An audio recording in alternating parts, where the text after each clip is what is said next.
Hey everybody, welcome back to Record-ology. Like I always say, if you're watching the replay and not the live, are you subscribed? Hit the bell notification, select all, but also make sure your device is set up for notifications. That way you will not miss when we go live, because sometimes on these lives we do giveaways. We give away records, record players, accessories. We just did a big giveaway show, took a big load of stuff to the post office, sent it off to all of my friends who won, and I love doing that. And I just love hanging out with you guys. So I've been doing these more regularly than I had in the past.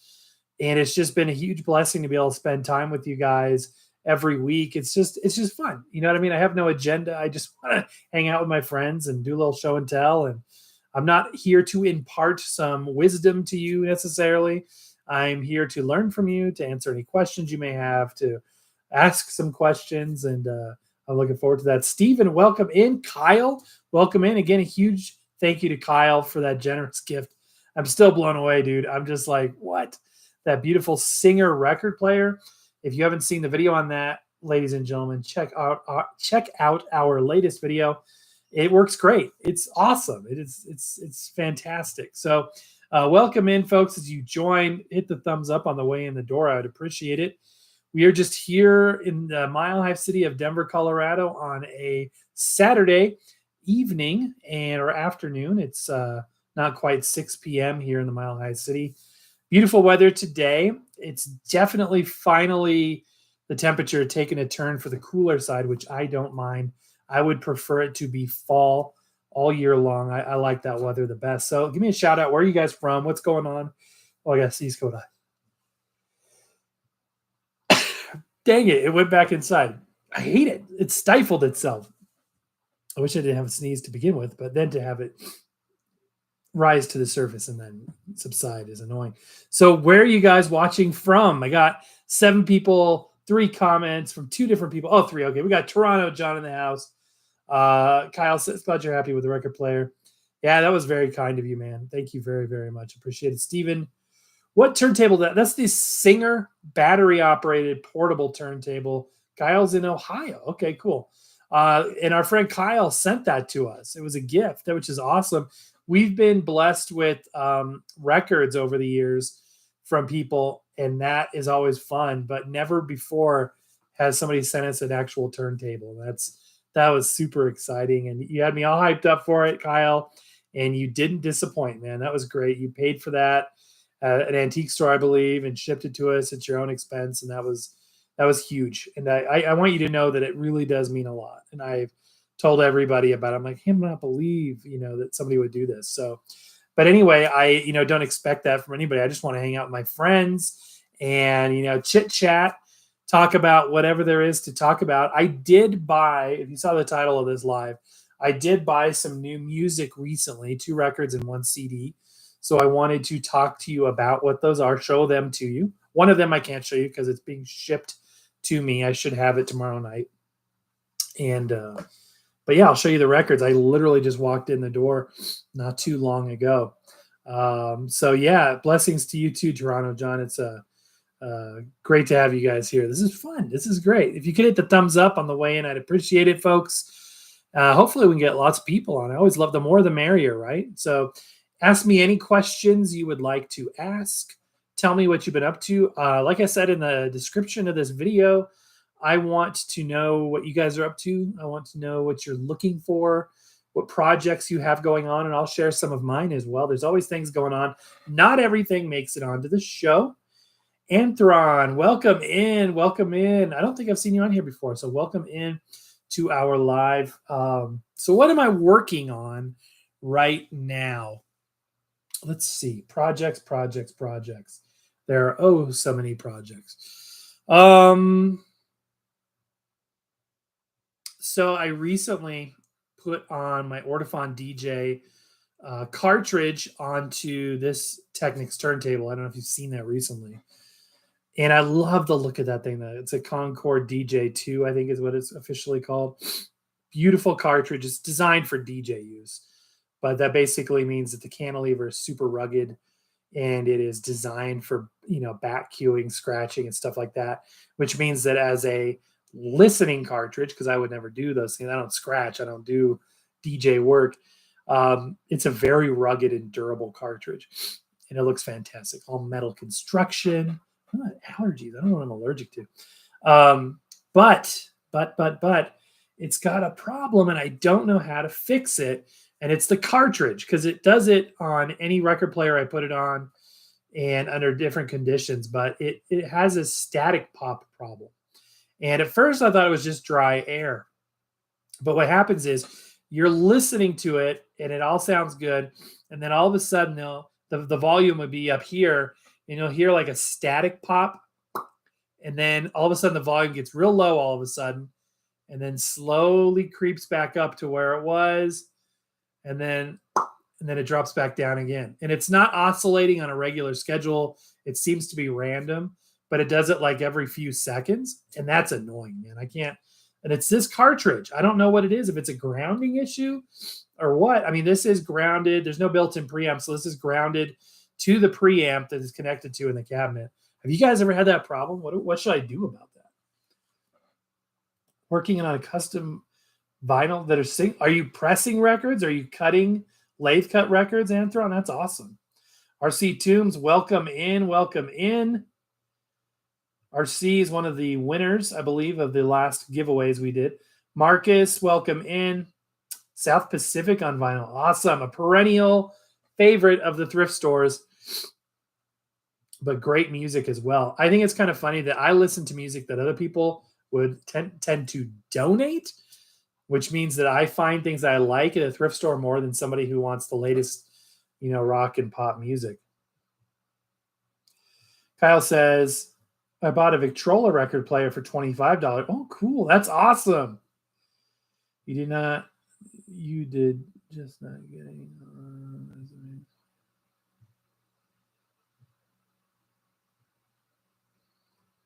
Okay, cool. So you've been on before. That's awesome. Hey, from France, Benjamin, welcome in. That is awesome. I just bought a French shower curtain from Walmart. Just got a new French shower. It's got all kinds of like Eiffel Towers, of course, and all kinds of like postage and vintage things. French. It's as close. We have this kind of light French theme going on in our master bathroom, where we've got some France stuff, but that's one of my dream locations to visit. I would love to visit there. One of my favorite records of all time. Do I have it within arm's reach? I never do. I never have the stuff I'm talking about within arm's reach. But the Three Tenors live from Paris, 1998. One of my favorite records of all time. I have a CD of it. I don't have a vinyl record of it. Was obviously recorded right there. I want to visit your country a lot. I would love to do that. That's awesome. You have a friend who's pressing, Anthron? That's awesome. Mark Covington, my friend, I haven't seen you in a while. How am I this evening? I am blessed and thankful and doing very well. And yeah, I can't complain whatsoever. Things are great. It's beautiful outside here in the Mile High City. It's only Saturday, so I got one more day off before I hit the ground running again on Monday. And I don't have any super early meetings next week. Every once in a while, I'll have something that's disgustingly early. I don't have any midnight outages or maintenance windows scheduled that I'm aware of. Of course, they can always pop up like they did last week. I ended up doing 2 of them last week. I did one on an overnighter on Sunday night and then again on Tuesday night. So it was an annoying week from that aspect, but I'm thankful. Here we are in the midst of the weekend. It's Saturday. If you're watching live, if not, there's another incentive to watch the live stream instead of the replay, is that you actually can partake in the fact that we are all here in Saturday mode. It's a good thing to have. Kyle says, I've got a suggestion. If you're looking for an affordable record player, go to Goodwill, antique stores, thrift stores is my suggestion. Okay. Yeah, absolutely. We've definitely picked some record players from Goodwill in the past. In fact, what I'm going to show you today is from Goodwill. I just got back from Goodwill. And the show and tell 6th grade kid inside me is like, I got to show and tell. I got to show what I got. So here we are. Marcus says, Springsteen, Kansas, S&G, Xanadu, Superman soundtrack, Monkeys, album and mono. These are the things you're looking for. Credence, Gold, and Herb Alpert whipped cream. You got these things all for $10. That's a haul. That's a very good haul. I could tell you that. Oh yeah. Oh, you're telling me you got South Pacific too and all that stuff. That's a great deal. I literally just paid for 2 vinyl records from Goodwill. Okay, and they're nothing. They're special because they're cool. They're for me and hopefully for you, they're very interesting. But for a lot of people, they would just glance over and be like, whatever. That being said, I paid nearly $7, and that's not like they were in the cabinet, like they have like the higher end merch in the glass cabinet. No, this is just on the dusty old shelf.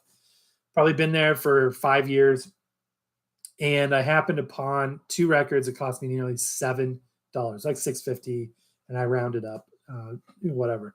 So the price is not so good. Now, our friend Tim Allen of YouTube fame, he is has on YouTube channel, and he's been on here quite a bit. He also goes to the thrift store, as many of us do, but his thrift store records are like 23 cents or something. I'm like, what? But yeah, I'm used to thrift store records being $1, maybe $1.99, but now they're like $3.50. It's like ridiculous. Or $3, whatever. It was probably $3 with tax. It's ridiculous. Okay, so reason the singles.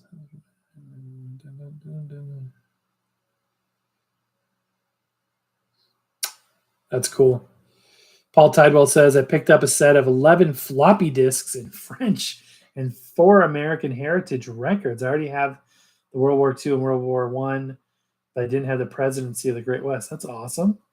Anthron says, also, I listen to orchestra whenever I find them. That's great. Yeah, it's great to work by. I have the majority of the Beatles Yellow Submarine crate back there is classical, the bulk of which I picked up in one trip to a certain Second and Charles store. They decided one day, just that particular location decided they were going to throw all of their classical vinyl in their free bin out front. And I'm like, well, hey, I don't know if I took it all and then looked through it later, or if I just took it all, but that's where I bulked up on that. I already had, quite a few, and I love listening to classical music. In fact, that's going to play a part in what I purchased today, but it's great to work by. You know what I mean? Put on some music with no words and just kind of work. Because for those of you that have heard this a million times, I'm sorry, but I work from home. I work in this very chair, in this very office. I attend many a Zoom call, and I use the background filter, so I don't have to. Oh, you like records? And you know what I mean? I've said that so many times to people. Say, yes, is that a record player? Does it work? Is that Indiana Jones? Do you know him? That kind of stuff. So I use the blurred out background or whatever. So yeah, so I listen to stuff. Classical is great to do that with. So absolutely. Mark Covington is watching from Newport News. I seem to remember that, Mark. That's awesome. Awesome. Roman's in the house. Big time TikToker up in there. Cannot catch up on TikTok. Man, I don't know. TikTok has been really frustrating to me, honestly, because I post a video one day, gets 30 views. I post, similar content the next day, gets 1,500 views in a day. I go live, I get nobody. I mean, I tried a couple of live videos. I saw there was somebody on TikTok the other day that I saw that was all they were doing was playing. They had a LP60. They were just playing Christmas records. That's all they weren't talking. There was a Christmas tree in the background. It was a cool shot. They had good audio. It sounded like a direct feed, but they just sat there. They had 2,500 people, 2,500 people on their live. And I'm like, okay, I could do that. So I decided to grab some records and do a live the next day. And I got nobody. I got 300 people in like 45 minutes, but they were never more than 1 or 2 at a time. They were like, come in, you go, this sucks, swipe through it. And none of them stayed on. Every one of them saw it and swiped on. And I know you can pay to promote on YouTube and on TikTok, so maybe they were paying to promote it. I don't know. But the promotion rates on TikTok suck big time. How bad do they suck? I looked into this. So if you want to promote your video, you can do it by number of viewers, or I forget how they do. There's a couple different choices. But I was looking at getting more people into the live streams. They'd serve it up And when people are flipping through, more of those people would get it because it's not a one-to-one. They're making a decision. Their algorithm is making a decision. Does your content get shared up? And the way they make that decision is certain things like, and the same similar for YouTube. Are people engaged? Are they commenting? That's why I'm always like, comment, thumbs up, because those are things that trigger the algorithm to be like, oh, this is active. We should share this out.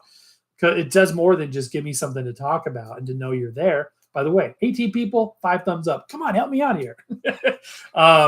Theirs works in a similar way. So if it's active, if people like it, they serve it to more people. If those people like it and stay long, they're measuring how long you're in that stream, how long you ditch, and then they serve up to more people, or they don't. So I was looking at the rates. I'm like, okay, so how much does it cost me to, get a certain amount of impressions? The lowest amount you could spend was $10, and that would give you 150 to 250 viewers. Not all at once, not concurrent viewers, like total viewers, which is, I was doing better than that for free the day before. Now you can dump hundreds and thousands into it, and I don't know if that's what people are doing to get those kind of live numbers, but we've got 26,000 plus subscribers on here, and we've never gone over 50 concurrent. I think I did 75 concurrent live viewers at once. That was the most. Mostly it's right around here, 17 to 20, up to 30 on a good day. On TikTok though, I got 3 concurrent at max. 3. I tried it again, second time, using Christmas music, Christmas backdrop. It was like, come on. It just could not do it. So anyway, Roman, on the other hand, is highly successful. By the way, I believe you just moved, Roman, so congratulations on the new move. Says, I set up my dad's early 80s stereo. I saw the video of that. That's cool. That is really cool. Isn't it fun to have things that have nostalgic meaning? That is really cool. Very cool video. Steven says, is that a Technics 1200 back there? No, that's a Technics SLB5. So it's a belt drive changer. It's fully automatic stacker from about 1980. That's my primary right now. That's the one my son just walks in the door and says, hey, Dad, you want this record player? I'm like, yeah, what do you got? Assuming it's going to be, I don't know what I was assuming, but didn't know it would be the best record player I have. And then right now I've got the C200 Crosley direct drive down here. I'm giving the high piano gloss finish. What is it? It's the Fluence RT85. Yeah, I'm giving that one a rest right now. It's a great unit, but I'm just, I change it out every once in a while. This one stays in here for the foreseeable future. I cracked the lid on my beautiful LP3. By the way, I got a hold of Audio Technica the other day, finally. Actually, it's their marketing firm, but it's the people that I need to get a hold of. Finally got a hold of them. And I said, look, they hand you off every few years, they get a new person. So you have to, as a content creator, you have to start over on that relationship building and say, hi, I'm Record-ology. I do these videos. People like them for the most part. And here's how it works. We'd like to work with you. And, you'll either get ghosted or you're not going to. So this new person that took over, the person that I had a great relationship with and met out at CES, a new person comes on and totally is ghosting me for months. They've been on for nearly a year and ghosting me. That's why, we've been having a harder time finding new Audio Technica stuff lately. I love Audio Technica. And in my opinions of the companies, doesn't matter how the interactions from a business standpoint operate. They are what they are. If it's good, it's good. Which is why even though the relationship with Victrola right now isn't so hot, the products, they are what they are. I still like the Revolution Go. It's still a great unit, even if they're not being very nice right now. That's okay. So it's either good or bad, regardless of whether or not they're getting along with us. But anyway, I was speaking with her and I was like, I would love to get a hold of the LP3 Bluetooth edition that you guys told me about. I don't even know that it existed. It's Bluetooth variant of one of my favorite turntables, the LP3, fully automatic. It's not a changer, but it was my go-to up until I got the SLB5 back there. And they're like, oh, sorry, all the demo units are gone. They're accounted for. I'm like, I guarantee you will never find a more stringent fan, spokesperson, evangelist perhaps, of the LP3. But that's fine. That's okay. It's neither here nor there. I did get invited to go to an event in New York, which was cool, but not going to be able to make the trip. That's how come I finally got a hold of them, because they're like, hey, you've been selected. Do you want to come out and do this thing? YouTube also invites me out to do these things in Los Angeles and in New York from time to time, but you got to pay your way. So it's like, hey, guess what? You can spend all your money on a trip right now. Do you want to do that? No, I got other things to do. Yeah. All right. As I slip further and further behind. Anthrod says, also that Singer player is probably going to be on my list to replicate with 3D printing. I bet you could. That's cool. If you pull that off, my friend, I want to see pictures. 5 vinyl records for $3 out there at your thrift stores. That's amazing. Random Thoughts by Ty says, I like to listen to a lot of bluegrass records. That's cool. Love bluegrass, a musical genre that didn't exist until like 1948, I think it is. Very, very interesting. I love bluegrass.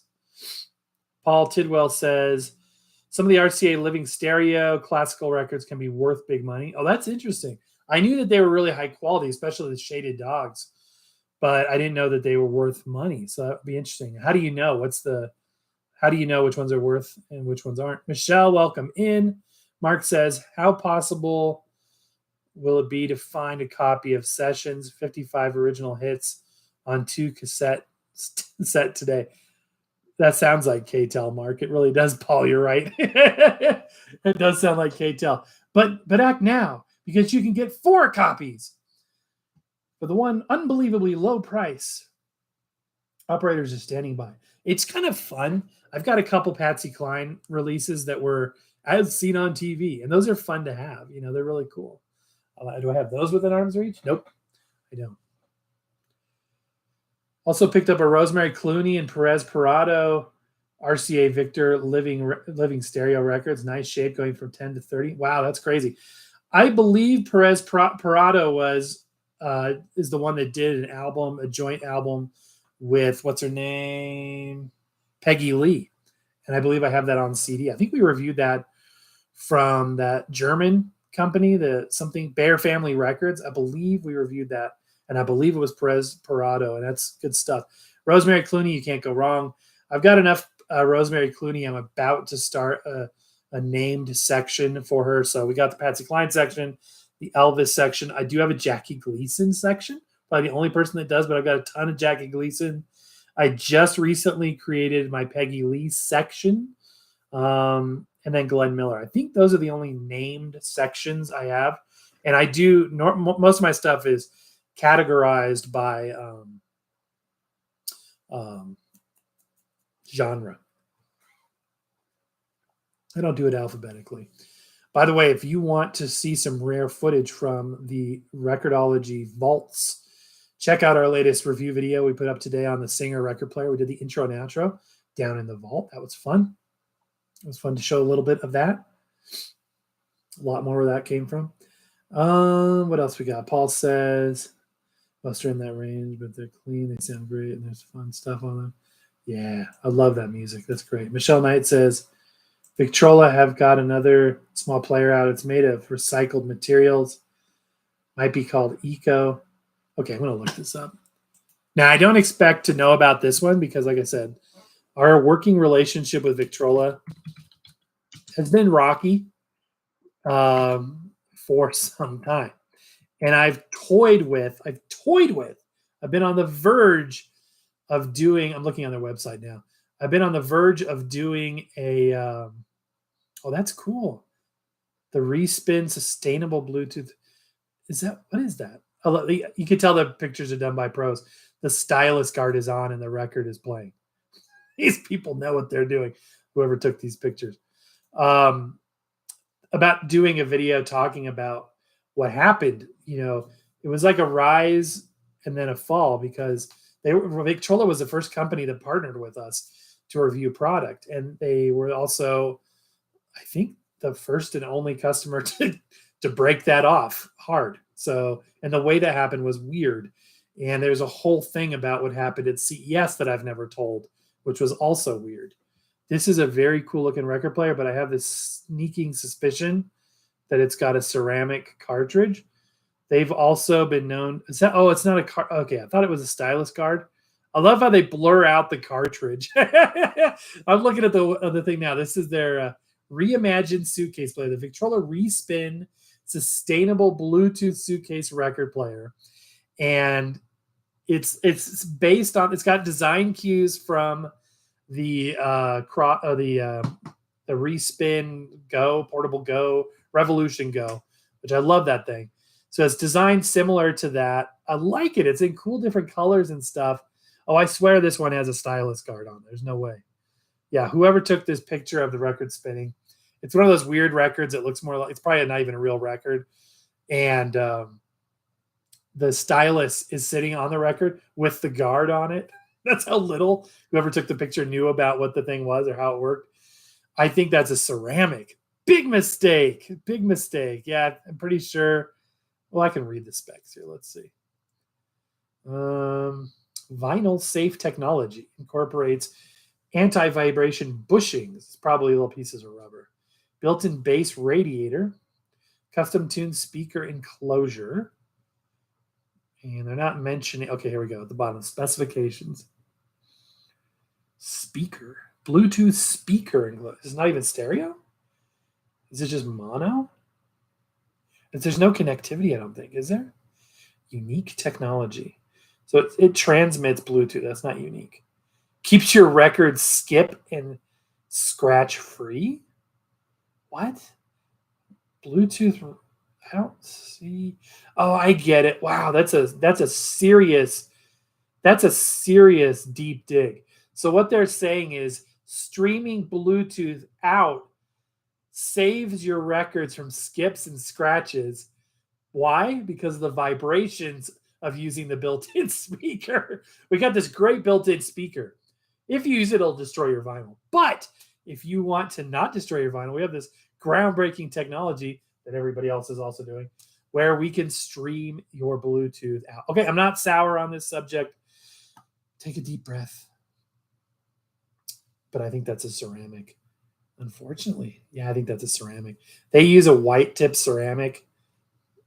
It's still ceramic. $100. Interesting. Okay, so is that the one you're talking about? What else have they got here?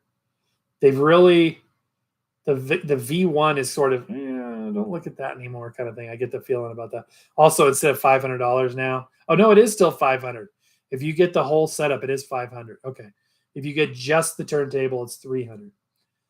Let's see what else is going on. Yeah, it's a bummer. I mean, it's a bummer the way the thing went with them. It was unneeded. Yeah, I don't see anything else. I think that's the one you're talking about. Made from recycled materials and stuff, I think. That's 100. Revolution Go, I can tell you right now, is going to be better. Stereo speakers, ceramic, or no, magnetic cartridge, rechargeable, all that good stuff. Okay, that's cool. Thanks for the tip. That's interesting. I always love learning about that stuff. Okay. Yep, that's the one, Michelle. Thank you for the tip. Rainer from the Chicago Symphony is good to look for. They are known to be very well recorded live and mastered. That's good to know. Teddy, Lake City, Florida here. Ted, welcome in. Thank you so much. Roman says, I also found some 50s background music records today, typical Muzak type music. They look neat, 12 inches, 16 RPM, red vinyl. Well, that's cool. Well, I look forward to seeing those on your channel. That's really cool. You can see I've got a couple Seebergs back there. I've got 3 or 4 of them in total. And then I've got a Seeberg Reco Dance 7-inch, 33 and a third RPM. I've got a Muzak record in the mix back there somewhere. I love background music. I got a lot of tape material. One of my favorite things to do is if you go on archive.org, they have all of the 70s and early 80s Kmart store background music, reel-to-reel tapes. And you can, it's like from one guy that was collecting all this stuff and he uploaded it. And you can go, and some records too, like the uploaded records they would play in the background of Kmart. And I've made some tapes off of that for my own use. And that's really fun stuff.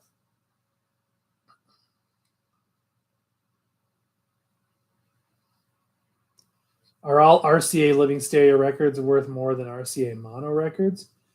That's a good question. I wouldn't think necessarily. Toronto John says, yes, Paul is right about Fritz Rayner and the Chicago Symphony Orchestra and RCA Mysterio's albums. I'll have to look for that. Thank you for the tip. Appreciate it, Kyle. Thank you.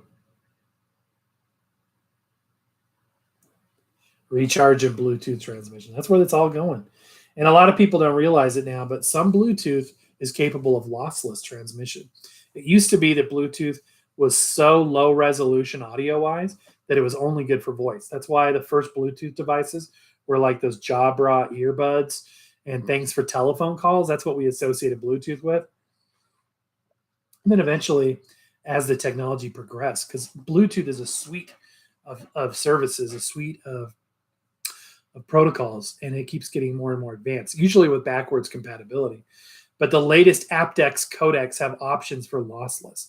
So a lot of the headphones, a lot of the just stuff that's coming out, over the last year or so, year or two, is now capable of lossless. So if it specifies that it's aptX, then that's a good thing. That's a really good thing. So you can get that lossless experience wirelessly. So you can do wireless Bluetooth now without it sounding bad. Mark comes in with a super chat. Mark, thank you so very much. You have given us many super chats. I really, really appreciate it. And with the super chat, your comment goes right to the top of the list. Are RCA living stereo records valuable? Apparently, yes, because somebody had just told me that. I did not know that ahead of time. I know that I have come across them from time to time. I do find them in the wild from time to time, but they do sound good. In fact, this is not a record, but it is RCA Living Stereo. This is a tape cartridge, and it's got that awesome Living Stereo logo up there. I love the imagery there. I wish the stream kind of compresses this, so it's not as sharp looking as it is in real life. But this is that, again, I think I showed this in the last live, but this is the tape cartridge, the RCA tape cartridge format, the big tape cartridge format, not to be confused with a regular compact cassette. But yeah, this is Living Stereo as well. So love this stuff. I need to do another show with my tape cartridge recorder. But yeah, Living Stereo, and those records will say Living Stereo just like that across the top. And I've heard from multiple people that they sound really good. I have learned tonight from you guys that they're valuable. So yeah, pretty interesting stuff. Yeah, those are weird, aren't they? That's it. Since you haven't seen them, I'll show you a couple of them. They're rare. That's why it is. Here's one that's made by my friend Fardamark. He made the Living Stereo logo up there as well. This is a custom-made tape. And these are cool. If you're not familiar, these are late 50s, very early 60s, the failed format. It was the very first cassette tape format. And the idea was, and it was a novelty back then, that you could have reel-to-reel tape quality without having to touch the tape, because you have to thread a reel-to-reel. So the idea is, well, let's make it so that anybody can use it. So all the demonstration videos from RCA would show people putting it in to the machine. You can load it in 2 seconds. You don't have to feed the tape through, and it really functions very similar to the way that a cassette of today functions. It's very, very similar. It's a cool format.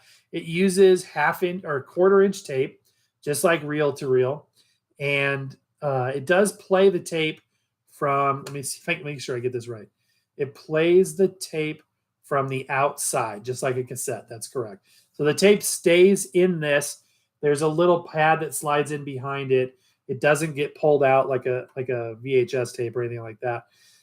3 3/4 inches per second, just like an 8-track. And the sound quality was pretty dang good. He's made a number of these before. And I want to find, oh gosh, he's made some that are on clear, and I really want to find one of those. Oh, shoot. Yeah, I think this is the clear one. This is another of his mixtapes. This is so cool. Check this out. It's a clear one. Isn't that sick? That is so cool. I love it. And then on the back, it's really cool because you can see the insides. So this braking mechanism pushes up against the reels, And then when you don't want, when it's in play mode, it pushes away so the reels can spin, and then it goes into braking mode so that it doesn't unspool. But isn't that cool? A clear one of those. And the machines, high maintenance, they're old, they need work. You're not going to find parts. The mono ones, I have a mono one. I originally found a stereo one, and we actually arranged a deal, him and I. I took his mono unit, and that couldn't record. In exchange, he gave me a reel to reel that got completely destroyed in shipping, not his fault, and a mono unit that couldn't record, which is fine because I didn't really intend on doing that much recording. And then he would supply me with some of these mixtapes. So it was a pretty good trade. And I still have the unit. It's over on a shelf somewhere. I think it's on a shelf over there. But it's cool. Yeah, we got to do a direct feed of that sometime. It's pretty fun. Let me go back here. I hope I haven't missed any comments. If I have, I'm sorry. Have I ever tried pile turntables? Got one in 2017. I don't think we have. I've tried pile something. Okay, I'm going to look at my own channel here. Hold on a second. No.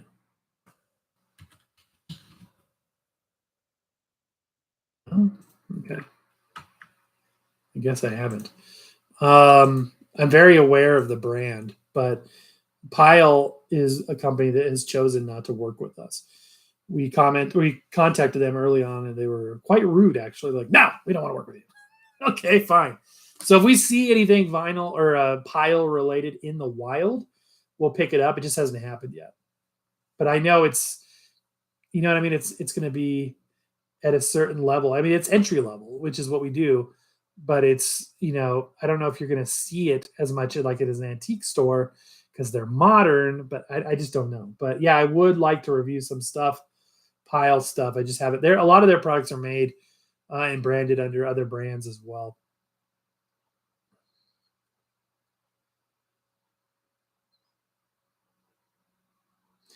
The Absolute Sound online magazine. I have to check that out. That's interesting.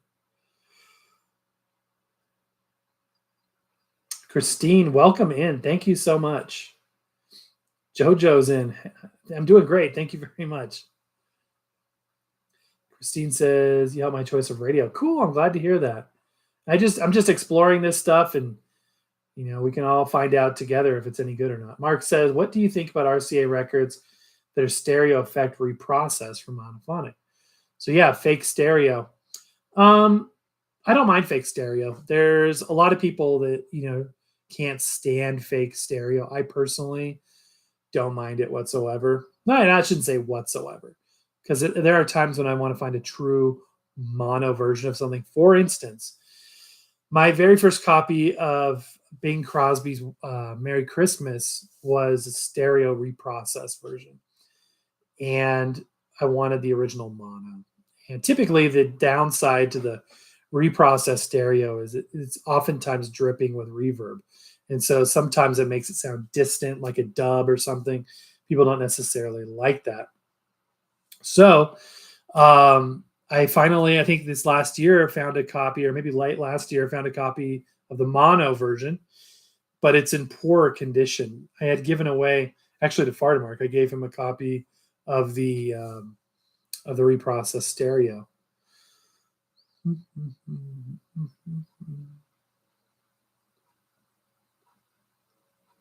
Yeah, a lot of people, most people, for the most part, prefer the mono.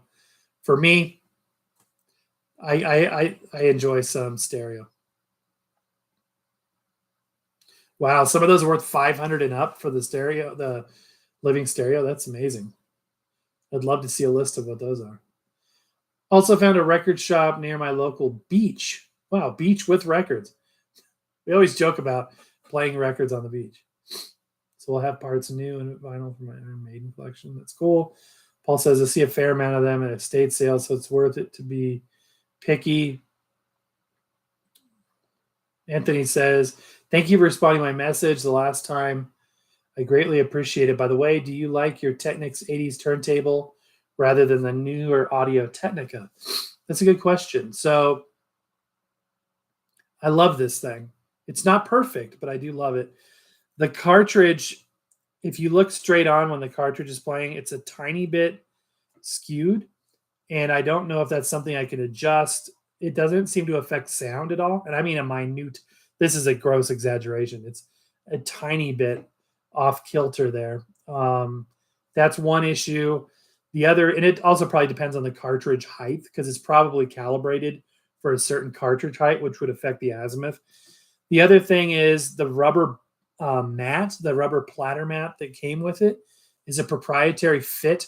It has a piece of rubber. In fact, I don't show it to you. I've done that before, but it's got a little inset piece that fits into the platter. So you could take it off, no problem. And the reason why I would want to take it off is I'm not a huge rubber platter mat fan. And number two, it's dry and has shrunk a little bit. So like the lines that are grooved into it to give you leverage on different record sizes have deformed slightly. So when it plays, it looks like the platter is wonky, which it's not. It's just about dead center, but that platter mat is not quite right anymore. So it kind of gives it the illusion. That being said, it doesn't affect play. Just, my obsessive compulsive side sometimes gets triggered by that. So you could take it off. You could buy them new, old stock, I believe. I don't think anybody's making them new. But if you put on a completely flat platter mat on top of that thing, it doesn't lay completely flat because the spindle is raised a tiny, tiny bit. With this platter mat, doesn't make a difference because the bottom of the spindle base is flush with the top surface. But if you take that base off, you take that rubber platter mat off, then another platter mat is going to kind of teeter on that. So that's annoying. Plus, there is a trace amount of platter wobble. I've documented that on the shorts and TikTok channels before.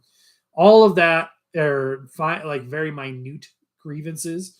It overall sounds fantastic. Its functionality is amazing. It is a vast improvement over not Gerard. I always call it Gerard. Over my Glenburn record changer. I love the fact that I can have a changer and also have the ability with the strobe to lock the speed in there. Oh yeah, one more thing. It doesn't have quartz lock. It uses the servo controlled speed sensor, which basically gives you a little bit less accuracy. So if you're looking at that strobe marking and it's like, let's say you've got it locked on, it doesn't remain completely still. It oscillates a tiny, tiny bit, which somebody told me is desirable because it adds little almost vibrato nuances that are subsonic and nothing you can hear in terms of any kind of problem. It just gives you a little bit more dynamic sound. I wouldn't complain if it was locked solid, though. Honestly, I wouldn't. The Crosley C200 there is absolutely lock solid. It is, once you set it, it's dead locked. And I don't know that this thing has quartz lock. I don't think it does, even though it is made by Handpin that makes all the Audio Technica stuff. They would have advertised that if it did. So, but the Audio Technica LP3, if I'm comparing it to, this wins, which is why it's in here. Because the fact not only is automatic, which you guys know I love automatics, but it's also completely, it's a changer. And I love the fact I can do a changer. I wish it was 78 RPM as well. I would love to have one of these units in here. I do regret selling my LP120 because I did have that capability and I would get a cartridge for the 78s and probably listen to those more. Because right now, my only way to play 78s is to drag out a portable or to use the phonograph, which I still have never used the phonograph for my own purposes, really. It's only for the show. Toronto John says the task list is amazing with lots of records on it. Is it like a website? Okay, Google task list. I'll do that. I'm going to write that down so I don't forget it, actually. Thank you for the lead, John.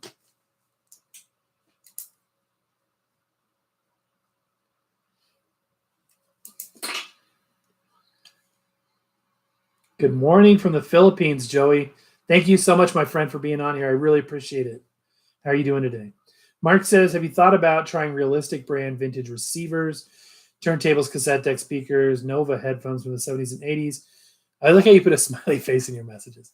I like it. So I don't think I want to go the route of a receiver. I had thought about it I know I was thinking of Pile. That triggered a memory. I almost got a Pile receiver. I or when was it? My birthday, I think. I was almost about to buy one of their receivers. I know they're at the highest end, but they had some cool features, and I was toying with the idea. But no, I don't want to go the receiver route. I don't want a big amplifier. I just listen to my vinyl primarily here on bookshelf speakers, good bookshelf speakers with the subwoofer, but I don't need 400 watts per channel coursing through my veins. Maybe I do need that, but I'm not doing that right now. I have done that in the past, but it's not something that's on my to-do list now. That being said, we have a Realistic record player, an automatic we reviewed recently. Realistic, obviously, being a Radio Shack brand, one of them. So I'm not adverse to other products of theirs, but just haven't done a lot of it yet. Kyle says, I saw a 1940 Zenith today at an antique store. Didn't buy it because they wanted $78 for that, but I did buy the Victrola at the pawn shop. I had a good day. That's awesome. Anthron says, it looks like someone in the marketplace is selling a jukebox with UK style 45 records. That's cool. Make an 80s metal styling. I like it. That's cool. Joey, no problem. I'm doing good, JoJo. Thank you very much. Jody says it's been years that a company would come out with a record player that has a record changer. That was the Crosley Stack-O-Matic was the last one, yep. And I think that's something that's severely missing on the market. I hear it all the time, and I agree. That would be awesome. That would be really, really cool. If somebody did do it and it was good, then it would be a hit. I guarantee it. Joey says, I have two Sony turntables, a PS 151 and 200 that needs cleaning.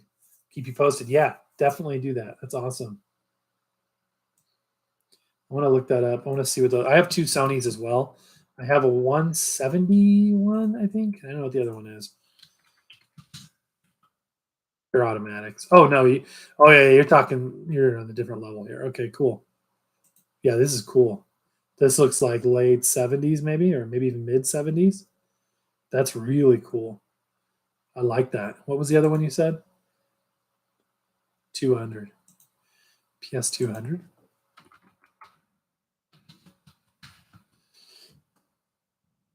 Oh, those are cool. Those are gorgeous. I like those a lot. Wow.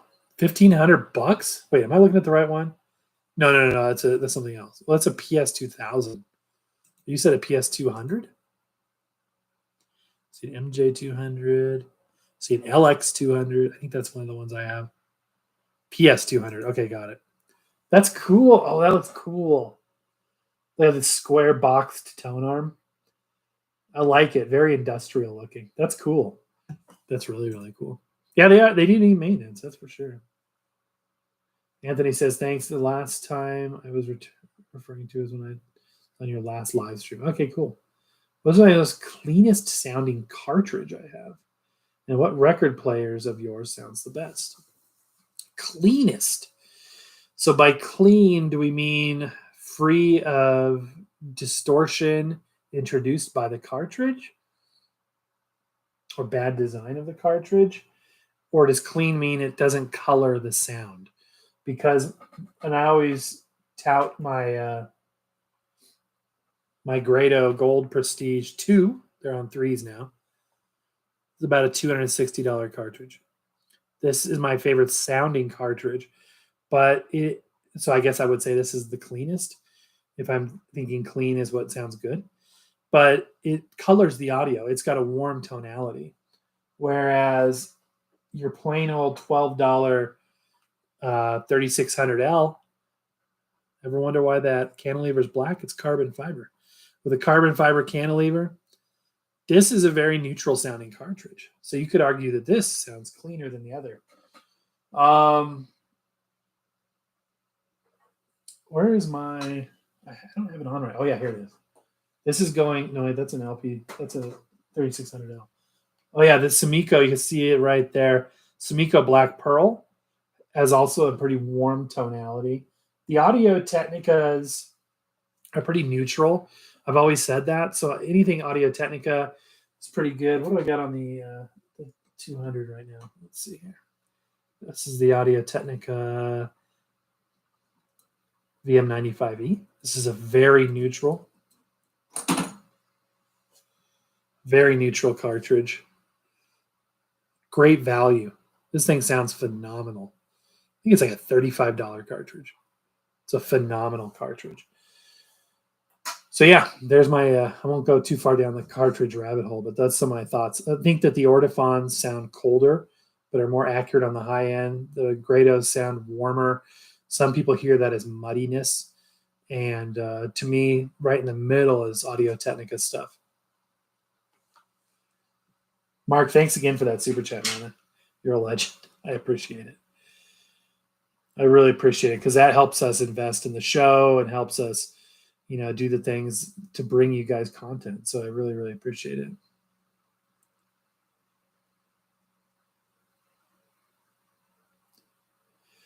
What record player sounds the best? This thing sounds amazing. The LP3 sounds amazing. The RT85 sounds amazing. Even the Revolution Go sounds amazing. There's no electronics that are in the line of sound here. Whereas this built-in preamp, so you're relying on that built-in preamp. This doesn't have a built-in preamp. Same thing with the RT85. The only electronics that are involved are the micro switches for the start and stops and the motor and mechanisms for spinning the table itself. The electronics for all that you're hearing are located in the cartridge, which you put on. So you pick that, and it's wired completely straight out the back. There's no amplification. There's no coloring. You're listening to that cartridge, whatever one you put on, and whatever preamp you use, because you have to use an external preamp.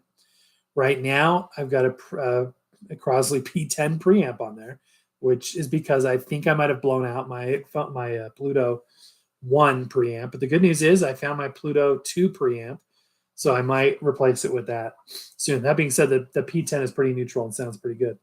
So I would think that would be my answer to that. Again, it goes because I could just keep going and going on that stuff. Paul says, I have a Gerard changer in my Sylvania 440 portable record player. That's awesome. We reviewed a Gerard changer recently. That's awesome. Mark says, do any of your turntables let you use it as a single or multi-play turntable? So either a changer or not.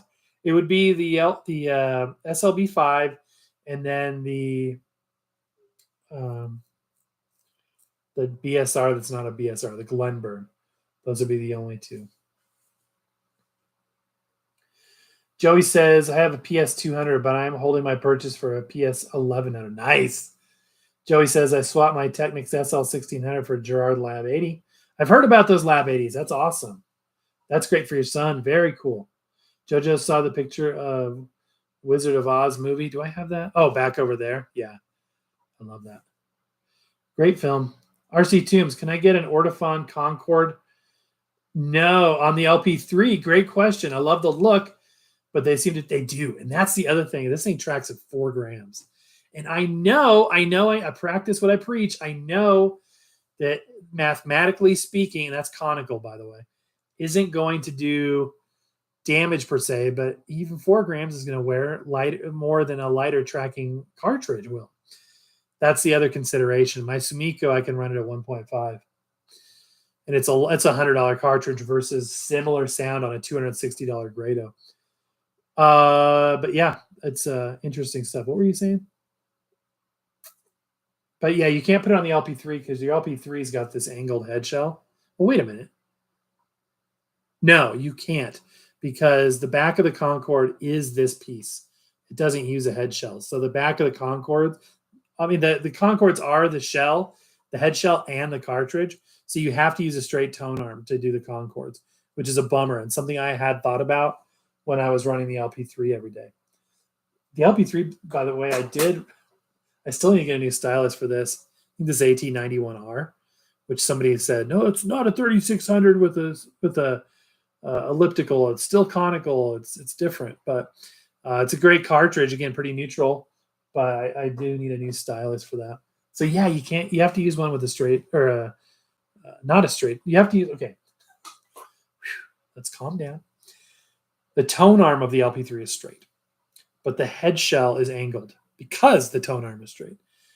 On a tone arm that's a J shape or S shaped, you can use the Concord. Does that make sense? Because it's straight at that point.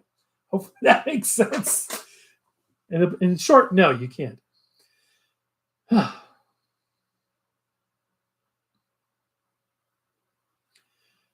are my thoughts on a Koss record wall rack? Haven't seen it. Gonna look it up right now. Koss record wall rack. I love it when you guys tell me about stuff I had no idea existed.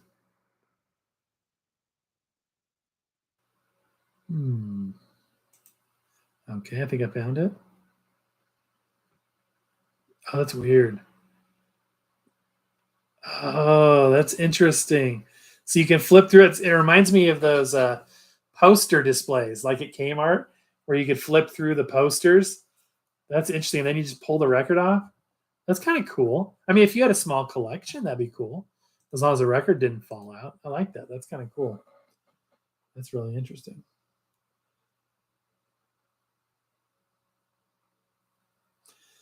Koss makes some good stuff. I had some Koss headphones that were amazing. Anthron says, so that guy is out of my budget, but I'll keep looking. Hopefully I'll find one. Yeah, that's cool. Yeah, let me know how that turns out. That's really neat. Mr. Pintaro, you are not too late. You're here. I'm glad you're here. Ted says, I have an Ortofon, OM, and Grado Green. I switch them out, but sometimes I get... Oh, interesting. Yeah, we reviewed the Ortofon Blue. That's a good cartridge. Ortofon Black. See, the thing is with Ortofon is it's like from the low end to the high end, it's not that much different. I mean, a $100 Grado Black sounds pretty dang close and still nice and warm like a Grado Gold. And it's a lot cheaper. Good evening, Mr. Pintaro. Paul says, you pick up any 8mm. No, I haven't done any film lately. I need to. The problem with my film world is this bulb, which as you can see, needs to be replaced. So trying to find one with the right socket. This is, I believe they call it a bayonet because you push it in and rotate with a single contact. I had accidentally ordered the dual contact, and I never got back to getting back to that project. So there's one project I'm working on. Joey says, I'm having coffee as I listen. Awesome. I'm glad you're here. Isaac says, what powered speakers do you recommend for around 200? So I've got, if you like powered speakers, stay tuned because we're going to be reviewing some new to the market powered speakers in the next week or two. I'm excited to share with you guys. Right now I'm running the Fluence AI 41s. I feel like they're more than that though. Let's see. Fluence AI 41. 250. It's a little bit out of your range, but if you can swing the extra 50 or you can get a good deal on them, those are probably my favorite ones right now. I also have the PreSonus Eris, or what are those? 0.5? We got the 4.5s. Okay, there you go. PreSonus Eris E4.5 BT. So it's a Bluetooth powered speaker. It's got analog, I think optical line ins and front. One thing I love about them, I use them as my computer monitors right now. I'll be in these conference calls. I'm like, hey, if I have to live in a Zoom call, I'm going to not be wearing a headset. I'm not going to be doing that. So they've got an analog volume control. I think they come with a remote. Do they come with a remote? Hold that thought. I don't think they come with a remote. But they've got Bluetooth. They've got line input on the front, headphone output on the front, and on the back, you've got your regular connection speaker terminals. They sound amazing. They are monitors. They're not speakers. So they're flat. The frequency response is flat. So you can still hook it up to subwoofers, I believe. You can tweak the bass and the treble, but they're designed to be flat. So they're designed for like filmmaking, editing, sound production. They're also near field monitors, so they're not designed to fill a room. They're designed to fill an immediate space. So if you're using that at your desk or like in this scenario, they're perfect for that. If you're trying to fill up a big room with booming sound, they're not designed for that. But they're a really good two-way speaker. and the build quality is insane. Also, let's see if these are still for sale. Google. Crosley S2 S100. I've gifted these S100. Okay, these are $159 on Amazon right now. These are great. They're made by JVC, I believe, is what I was told. Under the table by somebody who shall not be named. But I believe they're JVC produced the Crosley Crosley S100, and they're Bluetooth enabled powered speakers. And the sound quality is pretty dang good. And I believe, I'm not sure if can you hook this up to a sub? I don't know why not. There's no sub out, but it's got a bass treble control in the back. Build quality is fantastic. They're very rugged. They sound good. I think they're only 15 watts per speaker, though. They're ported, but they're $159. If you can swing the extra $200 for the PreSonus Eris, and you're using them as a near field monitor, whereas the Crosleys are speakers, the PreSonus are monitors, and the Fluence are also speakers. So there's a couple of ideas. Hopefully that helps you.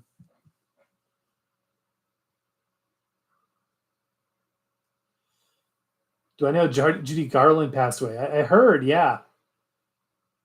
Mr. Pintaro says LP Gear sells the elliptical version of the ATN 3600. Just a reminder.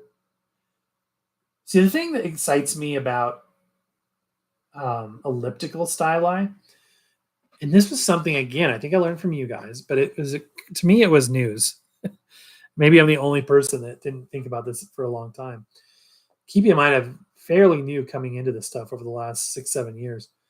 But they brought up something that most people, almost everybody used a conical stylus over the past, 60, 70 years. So when you're buying junk vinyl or worn out vinyl, especially from thrift stores, that was typically played with a conical or rounded stylus, or spherical is another way. It's rounded at the bottom, like a ballpoint pen. Whereas an elliptical fits a little deeper into that groove. It's a little sharper. And as such, it makes contact with a different point in the groove further down than perhaps that record has ever been played. So if the record's worn out from conical stylus play, there's a possibility that the wear would be higher up in the groove up here, because that's where it's been touching for 60 years. And you put an elliptical that goes further down in here, all of a sudden that is tracking a lot better, and the wear doesn't present itself because you're using a different part of the groove that isn't worn out. To me, that's the most interesting thing about an elliptical. You will pick up more static and gunk noise because you'll be down in the grit and the grime area of the record. So it's more important that your records be clean and free of debris when you're using an elliptical. Also, make sure that you're tracking appropriately. It scares me when I read listings of people that are selling record players and talking about this will track light with all your cartridges. Well, it doesn't matter what the record player does. It matters what your cartridge was designed for, because this guy was designed for 4 grams, whereas this one I could put on there tracks a lot less. I think this is a 2 gram. So it's important that you're tracking at the appropriate tracking weight. So anyway, interesting stuff.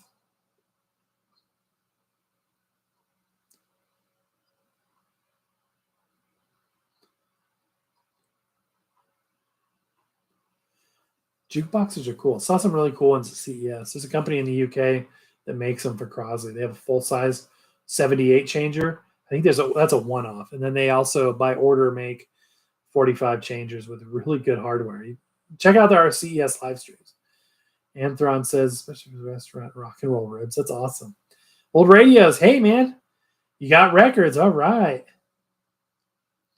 What kind of bulb is that? I think we replaced a 200-hour. This is I don't know if this is a halogen. It's really hard to read the stamp on it. This is original to my, one of my 16 millimeter projector. I need to get it. You can get them online. They're not impossible to find. Old Radio has found some Polaroid cameras. You're back at it with the cameras, my friend. That's awesome. I don't think it's a halogen. I think it's incandescent, Paul. Although it'd be interesting. I could put anything in there, I guess, if it could handle the water. There's a range it could handle. Mark says, have you yet seen the inside of the 8-track of an 8-track tape? Oh, yeah. What do I think about it? Mark, I feel like your questions are always leading questions. Like questions I ask my son. And if you don't set aside enough money to pay your car insurance, what do you think is going to happen? Which I like. No, I have. We've done videos on how to repair them, opening them up, an endless loop tape. I still kind of hate 8-track. I didn't start off having any intention to do it. You guys talked me into it, so I tried it, and I've enjoyed that journey. But at the same time, I still remain. I've destroyed many tapes. Many have broke without being repairable. I have been able to repair a few.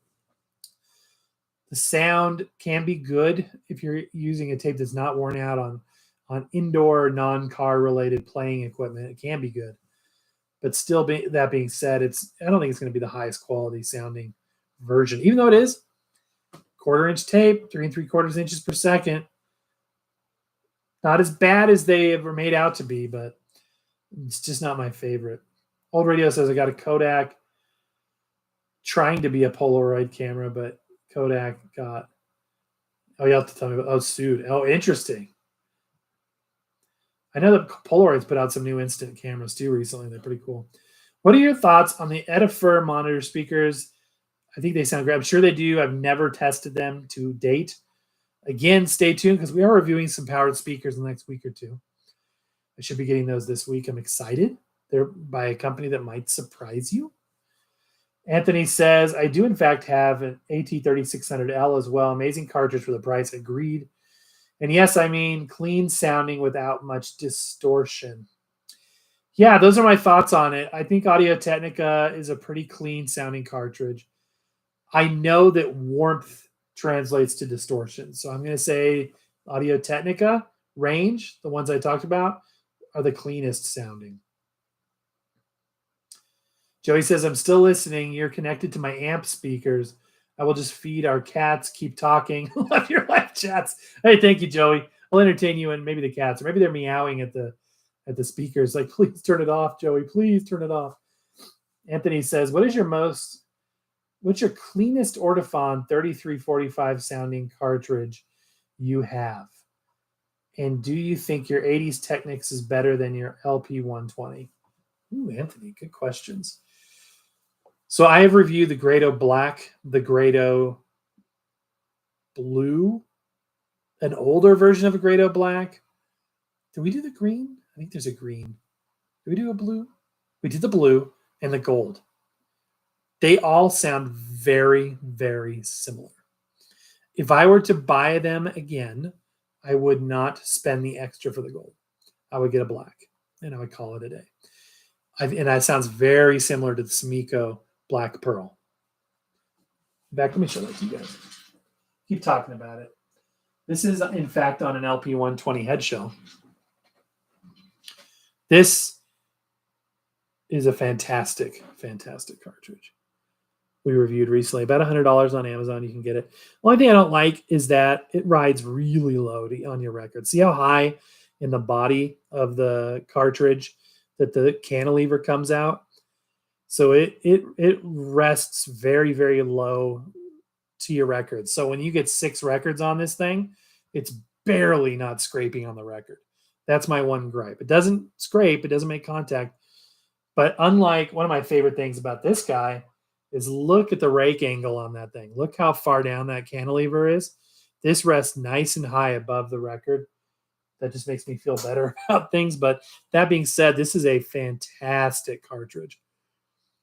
The Grados are, they're not moving magnet either. The Grados are moving Pomeroy, I think, or moving iron. And this one, I'm not sure if this is moving iron or moving magnetic. It's similar, but not quite the same. This is, I think, a single magnet. I don't think that's a dual magnet, but you wouldn't know. You would have no idea. Those two sound absolutely fantastic. So if you're talking Grado, I would go the Grado Black. I think I preferred the black to the blue. We did a three-way test of the blue, black, and gold, I think it was. And I think the black is just such a great deal.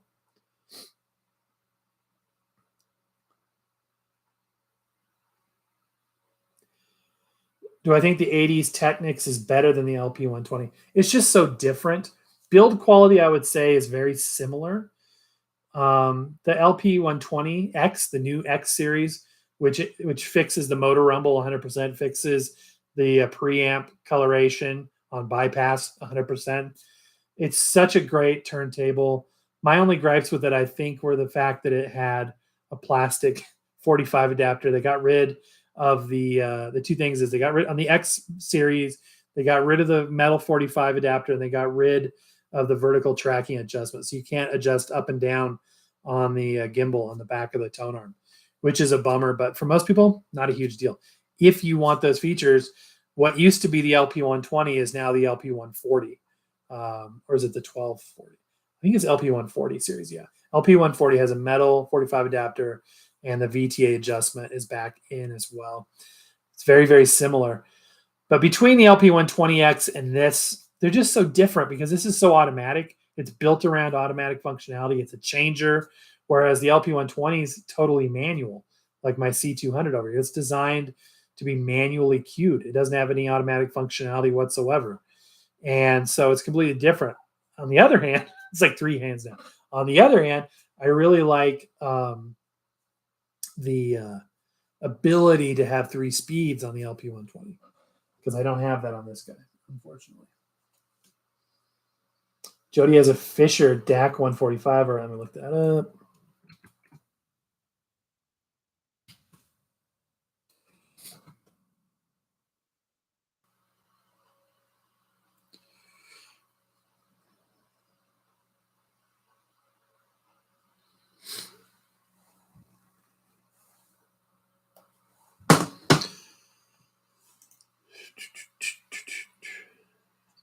Let's see.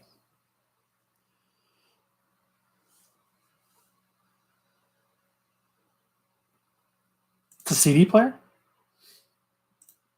I think it was cool. That is awesome. I like it. I like it a lot. I have good memories of Fisher. My mom had and I think, did she finally get rid of that thing? I think they still have it. She had a Fisher boombox that was on top of the fridge. She also always kept her stereo on top of the fridge. So, yeah.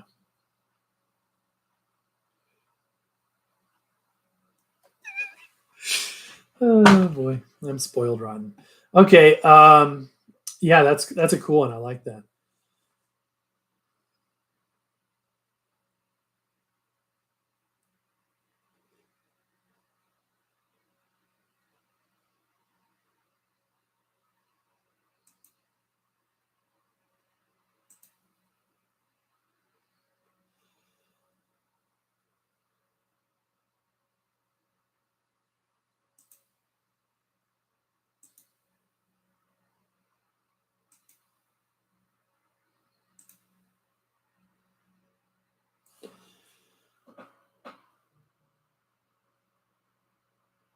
Got Scott McKenzie, Al Hurt, Burt Bacharach, some Hawaiian music, Mickey Mouse disco. I think I have that record, or at least a sleeve for it.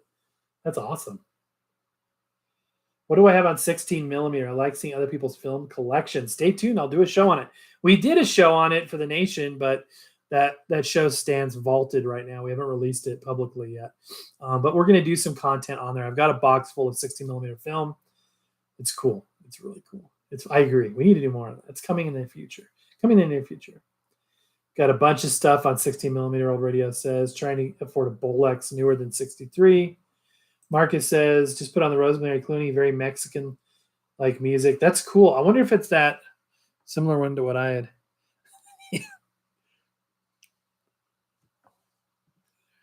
Sorry, guys. Okay.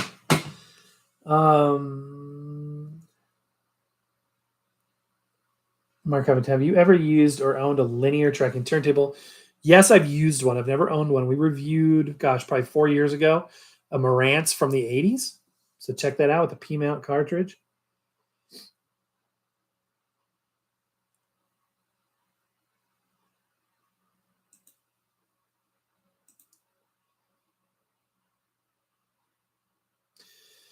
Joey says, cats are okay. Good. Can you recommend a good ceramic cartridge? I love ceramic cartridges because they're inexpensive compared to moving magnetics. That they are. That's an interesting question. I don't know if I've ever been asked that. Typically, the only magnet or ceramic that anybody ever thinks about is the Chuo Denshi clones that they're putting on everything. If these are properly impedance matched, they don't sound bad. They don't sound particularly great, but they're not terrible. If you get one with a metal cantilever like this, one with a diamond stylus, I think this one still has a ruby or sapphire, but they can be, if they're properly impedance matched, that's the biggest thing, they can sound not terribly bad, but they do require 5 to 6 grams of downforce. And remember, we were talking about this guy tracking at 4, and that was starting to sketch me out a little bit when I'm playing my favorite records on a day-to-day basis. This would track even heavier than that. So, and it's conical. It would wear them out even faster than that. I still maintain it doesn't damage them, but it would, it would destroy, not destroy. Let me backtrack on that. It would wear them a little bit faster.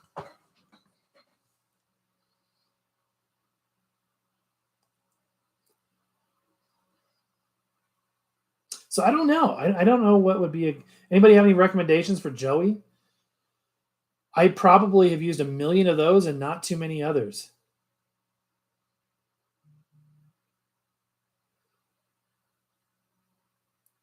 Thanks, John. Yeah, I don't know, but I just want to be on the safe side. Appreciate it.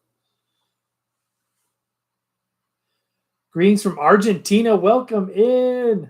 Fisher DAC 145 is both a record player and a CD player. Oh, wait. Now I got to look this up again. Wait. Is it that thing? Oh, I've seen this before. What's that Technology Connection show? Did a Toshiba one of these? Yeah, this is weird. It's cool. It's very cool. Oh, if I got a hold of that, you best to believe I would have that on the show. Tell me how it is. Is it good, Jody? Would you recommend it?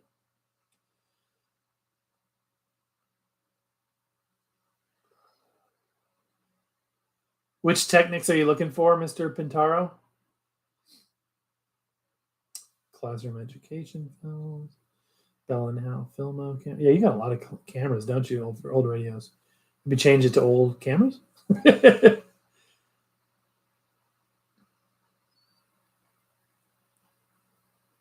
Really? An episode of NYPD on a silent reel? Like NYPD Blue, the contemporary TV show? Isaac says, will vinyl record prices ever go down? I'm not a huge fan of buying used records as it's a pretty expensive hobby. The market will determine that, and I am so below that pay grade, I couldn't tell you. But I'm telling you this, that as long as there's demand, they will charge whatever people are willing to pay. So the more popular it is, the cost will stay up. If it gets less popular, then perhaps they will go down.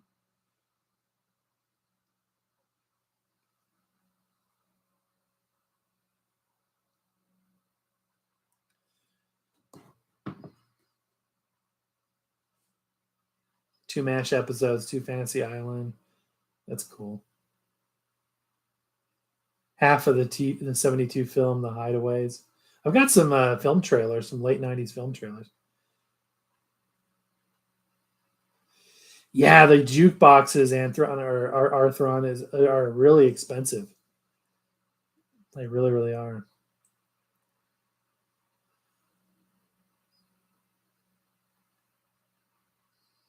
Oh, that's interesting. Oh, it was a show from the 60s called. Okay, interesting. Bugs Bunny. I love the cartoon stuff. Yeah, the kids stuff is probably my favorite. I'll look at you guys, single perf. Now I know you guys are really into the film. Single perf, double perf. Oh, it's fun stuff. Okay, now that I finally got caught up on comments, I want to talk to my friends in the UK. Are any of you on? I believe we had a couple folks from the UK. I know it's very late for you guys. Like, what are you doing? It's 2 a.m. where you are. Obviously, with the news of the Queen's passing, that royal family stuff has been front and center of the news cycle. I have been very interested and had been a fan of Queen Elizabeth for some time. My wife and I both, and so upon her passing, which was very sad even for us here in the United States, just kind of rekindled an interest to learn more about the royal family and her. And one of the things I came across was apparently something that was famous that I never knew about, and that was the recording of her coronation music. And she was, I think her coronation was um, June 2nd, 1953. And uh, there's a recording of all of the music. I guess there had been a recording of the entire ceremony, and it was a very sacred, and that also impressed me how sacred the service was, and how that was such an integral part of that whole procedure, and that passing of the I don't even know what I'm talking about, but you know what I mean, like the changing of the guard, essentially, the from one person to the next, this one sovereign to the next, I guess, as it were. But anyway, I became very interested and started listening on Apple Music to this recording of the coronation, and it's beautiful, beautiful, sacred orchestral music recorded right there in the cathedral. Absolutely astonishing acoustics. And they had released a new version that was like a newly restored version to celebrate the Platinum Jubilee earlier this year. And I picked up a CD copy of it. There's also a vinyl copy, a dual vinyl. It's like $50. It was expensive. So I just went with a CD. It was like $13 on Amazon. And I was very thankful to get that. I'll receive it in the next couple of days. I don't have it in hand yet, but I did buy that. So I'm very excited about that. I've been listening. If you don't have Apple Music yet, and you're like, well, that's just streaming, it doesn't sound good, let me challenge you to reconsider streaming audio with Apple Music. First of all, it's affordable. If you listen to as much music as I do, it's very affordable. It's like, I think a student plan is $9. An individual plan is, I think, $9. If you got, or maybe even the student plan is less than $9. A family plan is like $15, I think. And it's you get unlimited access to as much music and any song you want. You can create playlists. They have all sorts of cultivated playlists and things. It's amazing. I would drop any TV show subscription service over this. This would be the last thing to go if I had to. But they have, one of the big criticisms of streaming music has always been sound quality. Well, it's low resolution. Typically, they were MP3 or AAC files were lossy compression streamed, and that wasn't as high quality as a lossless audio of analog media or even lossless digital. However, in the last year or so, they've come out with lossless streaming on Apple Music, and they don't charge you anymore. It's just included in the package, all of them.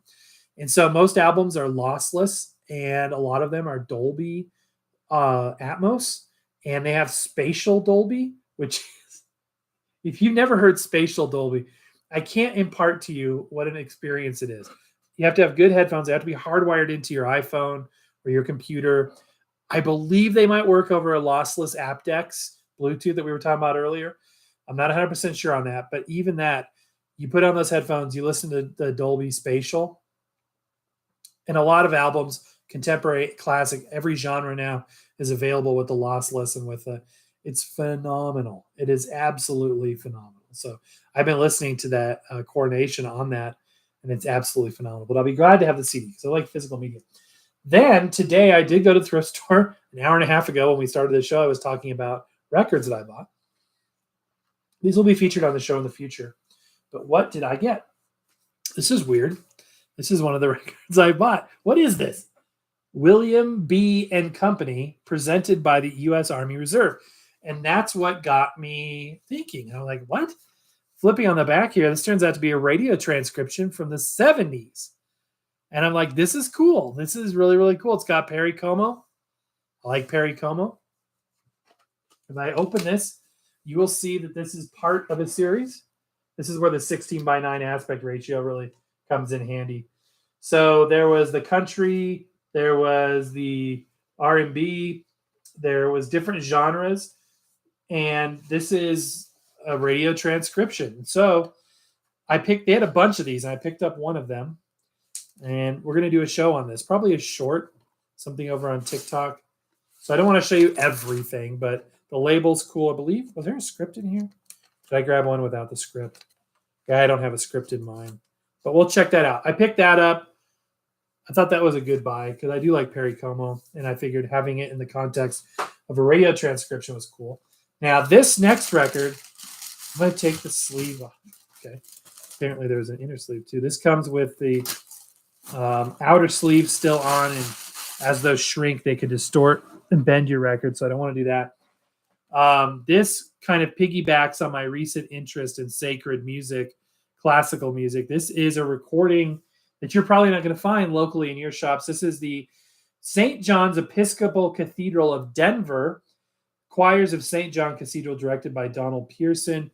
So this is a local cathedral, and this is a classical Christmas music. This was copyright 1986. And it's got all sorts of materials in here. So we're going to do a show on that as well. Oh, this is really interesting. Wow, this is cool. This will make a good show. There's some surprises in here. I didn't even notice when I bought it. What? Okay, this is really cool.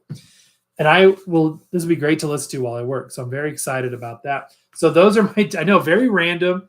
Not something that a lot of people would get too enthusiastic about. But for me, I'm excited to listen to both of those and share them with you. It's really interesting. And I've said this a million times. I'm going to say it 1,000,001. Always thought this channel would be geared more towards the records than it would be the technology. But, that's what you guys wanted. So that's what we're doing, is more shows on the technology and less on the records. But I still have some very weird, rare, bizarre, and noteworthy records that I want to share with you guys. And that's where I think that the shorts format really comes in handy. TikTok comes in handy because in the old days, I would probably make an entire show about a record. And unless you happen to be one of the narrow subset of people that are interested in that exact record, it's not going to be that interesting to you. You know what I mean? Whereas the technology is something we all are interested in.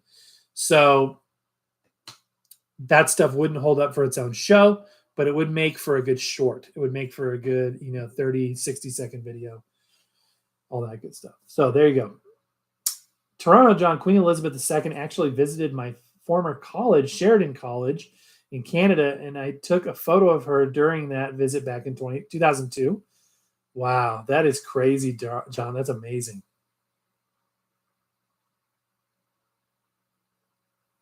You should do a new review on the music. You should do a review on the Music Public Kingdom TT 251, says Jody. Let me look this up because I think I've got an answer for this.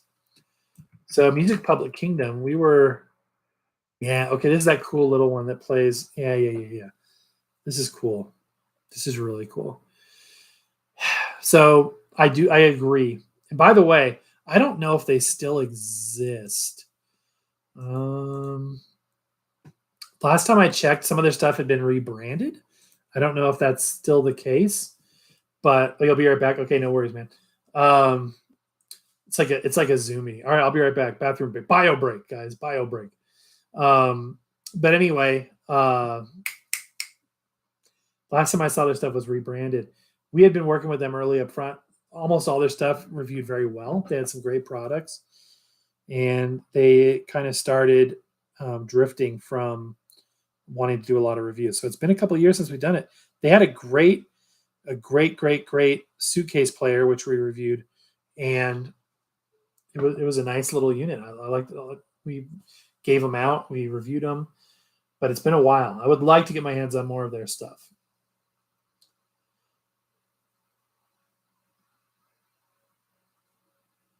Wolfman Jack transcription. That's cool. That's cool, Tim. We were talking about you a little earlier about how you have this mystical thrift store with 23-cent records, whereas I just bought these records for $7 for 2 records. That's how high the prices are here in Colorado.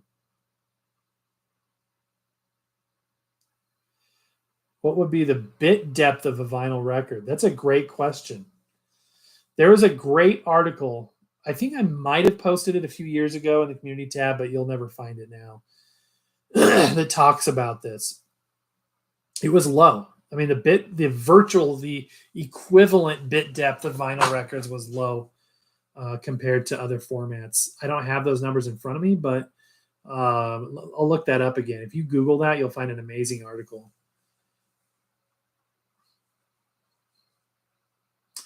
Tabernacle albums. Oh yeah, Mormon Tabernacle is amazing.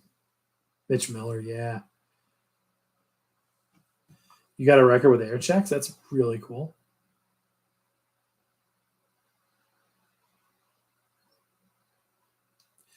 The 50-cent store is closed. Even that would be like a kid in a candy shop for me. 29-cent one is still hanging in there. Wow. All right, my friends. That's going to do it for tonight. I'm going to make some dinner here in a little bit, or help make some dinner, and got a few things to finish off the evening. I hope you guys have a blessed and wonderful evening. Thank you for spending 90 minutes for me here. If you missed the earlier part of the show, we'll probably post it, so go back and check that out. I hope you have a wonderful and safe weekend. Take care of one another. We'll be back soon. Again, if you haven't checked it out, we did post a show today on the Singer record player. Check that out if you haven't done so already. God bless, guys. Take care.